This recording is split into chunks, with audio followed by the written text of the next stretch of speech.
بسم اللہ الرحمن الرحیم۔ حضرت آدم علیہ السلام کا واقعہ جاری تھا۔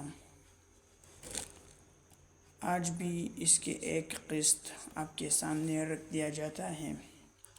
حلیہ ابن ابی حاتم میں ہے کہ سرور کائنات صلی اللہ علیہ وسلم نے ارشاد فرمایا ہے کہ حضرت آدم علیہ السلام گندمی رنگ کے تھے اور لمبے بالوں والے اور بڑے قد و قامت والے تھے، اور زیادہ بالوں والی اس لیے درختوں سے بال الجھ گئے تھے۔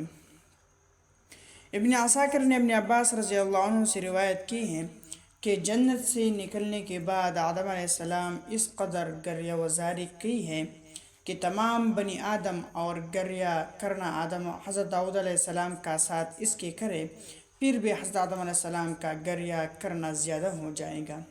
اور بہقی نے شعب الایمان میں بریدہ سے مرفوعاً روایت کی ہے کہ اگر برابر کی جائے آنسو آدم علیہ السلام کے ساتھ تمام اولاد کے، تو آدم علیہ السلام کے آنسو زیادہ ہوں گے۔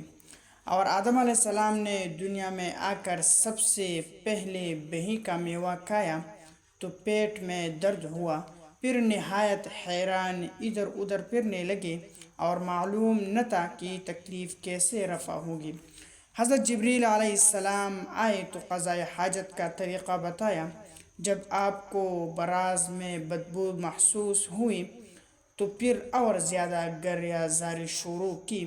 70 دن تک روتے رہے، کیونکہ جنت میں منہ کی خوشبو سے میوے ہضم ہوتے تھے۔ اس حدیث کو ارزقی نے بیچ تاریخ مکہ اور جندی نے فضائل مکہ اور بہقی نے کتاب الدعوات میں اور بریدہ اسلمی رحمہ اللہ نے متعدد اسنادوں سے روایت کی ہیں، اور عبداللہ بن حمید رحمہ اللہ 7 روایت ضحاک ابن عباس سے لایا ہے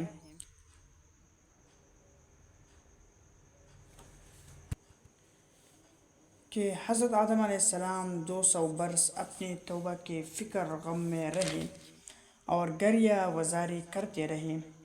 ایک دن کف دست اپنے پیشانی پر رکھ کر اور سر زانوں پر رکھ کر رو رہے تھے کہ حضرت جبریل علیہ السلام آ گئے۔ حضرت آدم علیہ السلام کی گریہ وزاری دیکھ کر وہ بھی رونے لگے اور آدم علیہ السلام سے کہا کہ اس قدر کیوں رو رہے ہو؟ آدم علیہ السلام نے کہا کہ آسمان کی بلندی سے مجھے زمین کی پشتے میں ڈال دیا گیا اور دار مقامہ سے دار زوال میں گرایا ہے، اور نعمتوں کے گھر سے نکال کر رنج اور غم میں اتارا اور مقامی جاوید سے فنا کے مقام میں لایا ہے۔ پھر حضرت جبریل علیہ السلام نے خدا کے دربار میں آدم علیہ السلام کی فریاد پہنچائی تو پروردگار عالم جل جلالہ نے فرمایا، میرے رحمت میرے غضب پر غالب ہے، تیرے آواز میں نے سنی اور تیرے تضرع اور زاری پر رحم کیا اور تیرے تقصیر سے درگزر کیا۔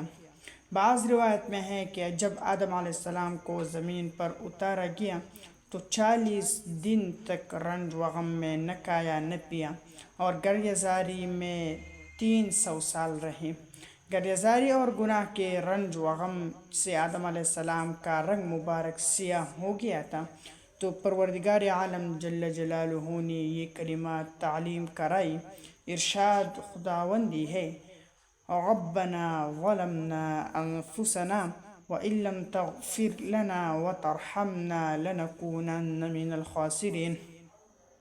اے ہمارے رب، ہم نے ظلم کیا اپنے نفسوں پر، اگر تو نہ بخشے ہم کو اور رحم نہ کرے ہم پر، ضرور ہو جائیں گے ہم خسارے والوں سے۔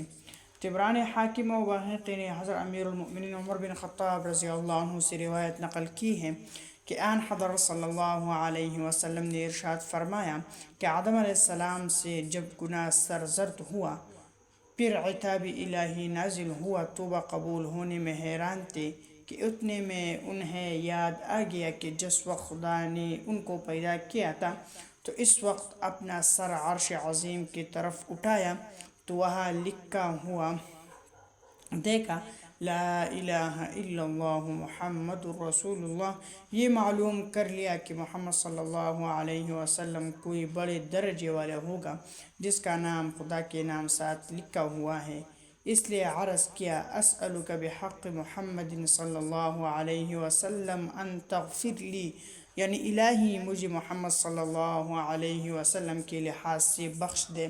خدا نے فرمایا کہ میں نے محمد صلی اللہ علیہ وسلم کے لحاظ سے بخش دیا۔ پھر فرمایا تجھے کیسے معلوم ہوا؟ آدم علیہ السلام نے عرض کیا کہ میں نے پیدا ہونے کے بعد عرش عظیم پر تیرے نام کے ساتھ یہ نام دیکھا تھا۔